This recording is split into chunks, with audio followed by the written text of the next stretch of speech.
years as the world changes, its views and opinions on certain matters make their way into our everyday lives. Bills are created and passed as law to accommodate these changes.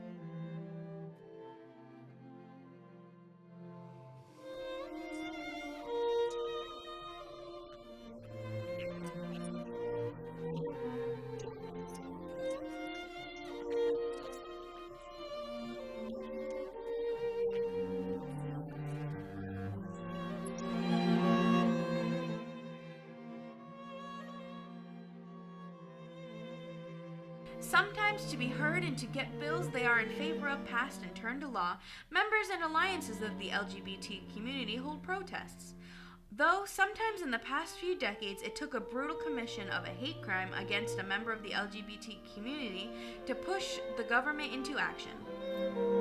In the past few decades, there have been too many examples of the violence, discrimination, and brutality that the LGBTQ public have had to face.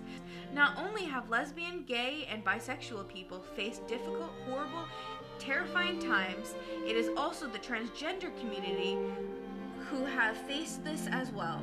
They have been physically, emotionally, psychologically, and verbally harmed because they happen to identify with the opposite gender than which they were assigned at birth, the identity that is socially acceptable. Does the name Barry Winchell ring a bell? He is one of the few examples of people who were killed because of what they felt and because others couldn't or were not okay with that. Private First Class Barry Winchell was a 21-year-old United States Army Airborne Infantry soldier in the 101st Airborne Division, who was brutally beaten to death by a fellow soldier. He was in a relationship with a transgender woman who was working as a performer at the time in a club that Winchell, his roommate, and a few other soldiers in base visited. When word of the relationship spread on his base, he was harassed and later brutally beaten by a fellow soldier during the 4th of July weekend at night while he slept. He died July 6, 1999 of massive head injuries due to the attack. Angie Zapta is among one of the many people whose lives were shortened because they wanted to be who they were. Angie Zapta was an 18-year-old transgender woman beaten to death with both the attacker's fist and a fire extinguisher. This was perpetrated by a 31-year-old man that she had met a few days earlier. They had spent 3 days together before he discovered that she was transgender and attacked her. In his arrest affidavit, he calls the late Angie Zapta it. This murder was the first case involving a transgender victim to be ruled as a hate crime.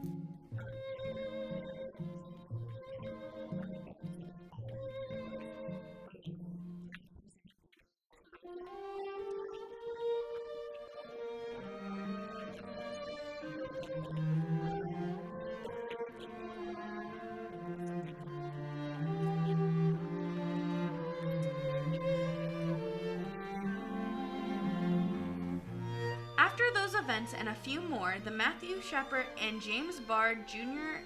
Hate Crimes Prevention Act, which is also known as the Matthew Shepard Act, was passed on October 22, 2009, and signed to law by President Barack Obama on October 28, 2009, with the Department of Justice as a rider to the National Defense Authorization Act of 2010. The law gives federal authorities greater ability to engage in hate crime investigations that local authorities choose not to pursue. The law also requires the FBI to track statistics on hate crimes based on gender and gender identity. Statistics of other groups were already being tracked.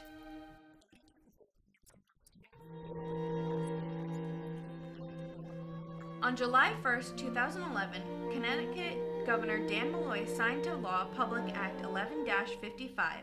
The act adds gender identity or expression to Connecticut's anti-discrimination laws.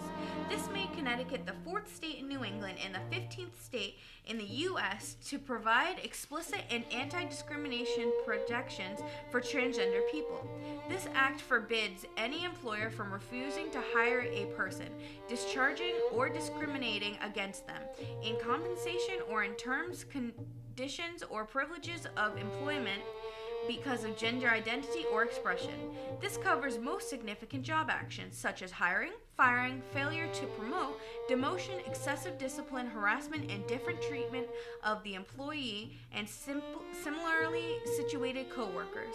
The state of Connecticut and its agencies are forbidden from discriminating based on a person's sexual orientation, gender identity, or expression, both in their own employment practices as well as provision of services.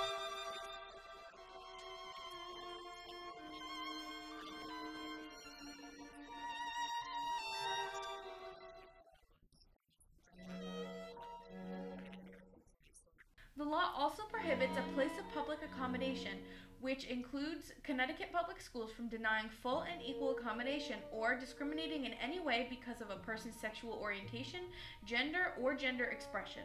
The Public Act No. 11-55 became effective on October 1st, 2011. Congratulations and yay to Connecticut's transgender community.